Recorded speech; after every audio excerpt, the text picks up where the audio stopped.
So I wanted to take on a topic that is long overdue. It's been talked about before, but I'm just going to put my own spin on it.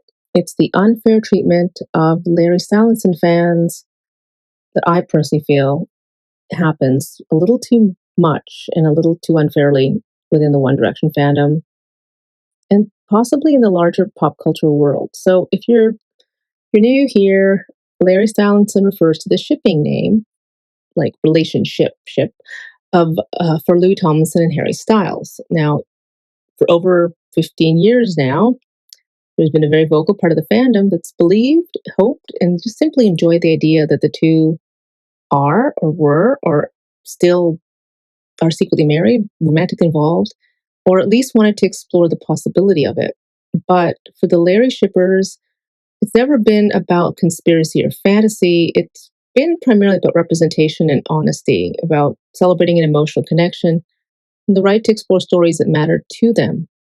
The Larry the Larry Stylinson shipping phenomena is not the only one. There's been many versions of it, and some shipping cultures they can become like really popular very quickly, and then they kind of fizz out. Others they endure. Others they kind of they have like second life because they get rediscovered. Others just are very consistently enduring, and I think that's Larry. It's consistently enduring. And so, why is it that they get so much flack? Now, I attributed a lot of it to homophobia personally. I also attribute it to the fact that the Larrys get blamed for things that they really should not be blamed for. Now, the big one being that they broke up Harry and Lou's friendship, but there's been shipping of many other celebrities that maybe it lasts as long, but I think Larry's unique in the sense that it's kind of its own subculture. It's quite an enduring fandom. But it wouldn't be enduring if there wasn't fuel to it. And I'm gonna kind of maybe say something a little controversial. I don't think that the fandom would have lasted this long if there wasn't something there. Like there's like a seed of truth, right? But that expression, then there's smoke, there's fire. Because why has this group been targeted, shamed, and sometimes outright bullied, even by fellow One Direction fans, even by fellow Louis and Harrys? Why does Larry and the fandom of Larry trigger such intense reactions? And what does that say about gatekeeping, queerness, inclusivity, and power in pop fandoms? So if we rewind to 2010, that's when One Direction exploded onto the scene after the X Factor UK, and suddenly millions of young people were like analyzing every interview, backstage clip, social media post. Larry Stylinson like quickly became like the biggest ship, meaning of course rooting for two real or fictional people to be together. Because there are ships that are about fictional characters, like the whole Twilight thing, right? It wasn't necessarily the actors that played the characters; it was actually the characters themselves. So, for some, Larry's just fun, fanfic, memes, inside jokes. For others, it's deeper. It's a genuine belief that Harry and Louis were or are in love, are married. Their anniversary is September 28th, and they're forced to hide the relationship by management and industry pressures. And importantly, Larry fans are not a monolith. Some believe that the relationship was real. Others just enjoy the story. Many fall somewhere in between. And then there's also the subsection of Whoies who believe that there really was a love between Harry and Louis, but they're divorced now. But they all have something in common, and it's a love for Harry and Louis and the freedom to interpret their bond in a way that feels meaningful. But so where do things seem to kind of go wrong? So there was sort of like this backlash against the Larrys that originate in this belief that it's them who are to blame for the closeness that you once saw with Harry and Louis suddenly going away. So, kind of like as Larry fandom gained momentum, so did the pushback. So first there were the jokes, the eye rolls, the occasional dismissive tweet, but over time, the reaction grew harsher, and there may have been a few reasons. Maybe one was media pressure. Tabloids and some gossip blogs sensationalized the ship, making it seem like a dangerous obsession rather than creative fandom activity.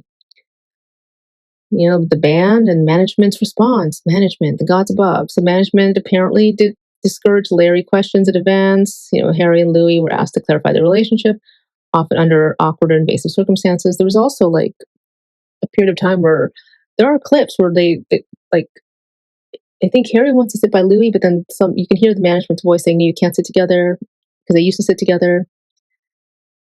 And in every fandom, there's factions, right? So there's some directioners that felt that Larry talk was kind of like it ruined interviews or distracted from the group's music. So it's then it evolved. Like then there suddenly was this sort of bullying of the Larrys. Like suddenly they weren't just suddenly just they weren't just weird. They were something people openly like insulted, like cringe, delusional, disrespectful. These words got thrown around a lot, and unfairly, in my opinion, Larry fans became the scapegoat for everything that was wrong in the fandom, even when they were just quietly writing fan fiction or making edits online.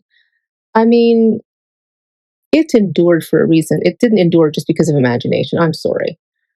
Like, you take anyone who understands nonverbal body language, and they're it's unmistakable what was going on between these two.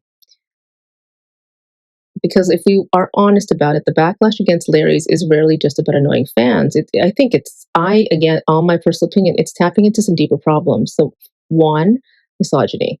So, most Larrys, especially in the early days, they were young women and members of the queer community. And what does a society do with groups of passionate young women and people that are from historically marginalized communities? It mocks, trivializes, and marginalizes their interests. The world takes the same girl who writes a Larry fic at 15 and says she's not quite there. She's crazy. While a grown man writing football fantasy gets applause for creativity. I mean, it's not black and white, but there is some truth to this. Second, like some queerphobia. So let's not pretend otherwise. Some of the anger at Larry fandom is because they dare to imagine two men in love.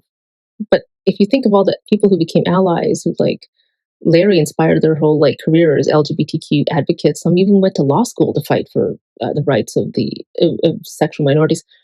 Larry has had some pretty good outcomes for people. So whether fans believe Larry is real or not, just shipping two guys is just too much for some. And the vitriol sometimes sounds a lot like old school homophobia, just dress up in protecting privacy or supporting the band. And then the third is this policing of people's imaginations. Like shipping is at the heart of fan culture. Why is it okay to ship fictional characters but not real people? Why are Larrys singled out? Why are other real person fiction shippers not? This is about who gets to imagine, who gets shut down. And then there's the toll that it takes. So, ask any veteran Larry fan with a big account that the backlash is real. People have been doxxed. I think Freddie is my uh, Freddie's My Queen was a very popular channel, had a lot of Larry videos, a lot of proofs. Suddenly she got doxxed, and people who had saved the videos have like reposted the videos that she had, and it's pretty serious. Um, I don't know if that happens now so much. I think it might have happened more early on, but there have been accounts of people who were doxxed, harassed, mass reported, excluded from larger fandom projects or communities. So some examples of this are Larry's have been banned from group chats or forums simply for identifying as shippers. Prominent fan accounts have sent their followers to harass anyone posting Larry content. People reporting Larry TikToks, edits, or fics for violating community standards, leading to mass deletions. Even in academic or journalistic coverage, Larrys are often painted as passionate. No, they're painted as like crazy rather than passionate, creative, or just plain fun. So let's not sugarcoat it. This is bullying. It's gatekeeping, and for young fans, or even not so spring chicken fans, especially those that are queer or questioning, it can be genuinely damaging to feel that they have to hide their joy or curiosity. And then here's the real kicker. The same fans who say, let people ship what they want, will turn around and exclude Larry from acceptable fandom spaces. Meanwhile, other ships, even real person ones, are celebrated as cute, harmless, or empowering. I mean, think about it. Why is it crazy to ship Larry, but not, say, Narry or Ziam, right? Why do some people get to decide which headcanons are allowed and which are dangerous or delusional? This answer says a lot about whose stories get protected and whose get censored. I mean, if they were such mass enemies, how come Harry went to Louis's mom's wedding and then Louis's mom took Harry and introduced her to other family members? Just Harry, not the other boys. I'm not. I. There was a video that talked exactly about that, and I can't remember who it is. If I find it, I'm gonna pin it in the comments. So here's the kicker. Well, not here's the kicker. So what? Here's the deal. Why fight for Larry fans' place in the fandom? Because it really isn't just about Harry and Louis. It's about the right to imagine queer love stories, the right to creative self-expression, and the importance of protecting young people's joy. And there are a lot of people that are either allies or they're just basically they're straight and they just love Harry and Louis, and they their horizons have expanded on the non-heteronormative love arc, right? Maybe there are people who just love love, and like, okay, Harry's a love story. But also for some, Larry's a lifeline. It's a way to see themselves, to process, say, some real questions about identity or just have fun. And shaming or silencing them, that's cruel. And ultimately it limits everyone's ability to enjoy fandom in their own way. Because let's remember, every ship, every headcanon, every edit is an act of imagination. Policing one group's creativity makes the whole fandom smaller, colder, and less fun. I personally think if someone is a Zarry who believes that there is like a Zane and Harry love affair, the Ziams, I believe Ziam's actually real, like a Zane and Liam love affair. That's free speech. We're in America, constitutional right. As long as it doesn't violate platform standards. If you don't like it, just scroll away. So what's the answer? Well, it starts with empathy. You don't have to ship Larry to respect the people who do. You don't have to agree with every theory to defend someone's right to create, dream, and play. It means holding space for difference, letting fandom be messy, diverse, and sometimes uncomfortable.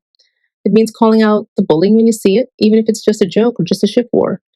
Most of all, it means remembering why you loved this band or this fandom in the first place, because of how it made you feel and what you could dream up with other people like you. So to all the Larrys out there, you belong. You always have. Fandom is for you too. If you ever felt shut out, shamed, or silenced, know that you're not alone. And if you're not a Larry, maybe try a little kindness next time you see someone posting their ship. Because honestly, this fandom is better when everyone gets to imagine. And I may not agree with the whole Zarry storyline, but I don't criticize Zarrys. I just don't read it because maybe it's not catching my interest, but I certainly don't think that the Zarrys don't have a right to express themselves as long as it's not violating community standards. So yeah, so that's a story about the Larrys, and I know I've been seeing it on the fandom about what's happening with Discord and Louis Discord, and people kind of having thoughts about that. So let's just keep this space safe, creative, and just open to everyone.